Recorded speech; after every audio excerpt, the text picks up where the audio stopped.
ఈరోజు దేవతలకు భయం కలిగించిన రాక్షసుడు తారకాసురుడి వధ వెనుక ఉన్న మహా అద్భుతమైన కథను తెలుసుకుందాం. తారకాసురుడు బ్రహ్మ నుండి ఒక అసాధారణమైన వరం పొందాడు. శివుడి తేజస్సుతో జన్మించిన కుమారుడి చేతిలో తప్ప తనకు మరణం ఉండకూడదు అని. ఒకసారి శివుడు లోతైన తపస్సులో ఉన్నారు. తారకాసురుడి అరాచకాలు పెరగడంతో దేవతలు శివుడి తపస్సును విచ్ఛిన్నం చేయాలని నిర్ణయించుకున్నారు. అప్పుడు మన్మధుడు శివుడిపై ప్రేమ బాణం సంధించాడు. కోపగించిన శివుడు తన మూడో కంటి అగ్నితో మన్మధుడిని బూడిద చేశాడు.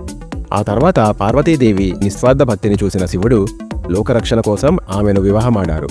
శివపార్వతుల కళ్యాణం తర్వాత శివుడి నుండి వెలువడిన అఖండ తేజస్సు అగ్ని ద్వారా గంగానదికి చేరుకుంది. ఆ తేజస్సే శరవణ పొదల్లో 6 ముఖాలతో జన్మించిన కుమారస్వామి.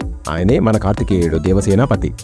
దేవతల సేన నాయకుడిగా బాధ్యతలు స్వీకరించిన కుమారస్వామి తన అద్భుతమైన శక్తితో తారకాసురుడితో భీకరంగా పోరాడి చివరకు అతడిని సంహరించారు.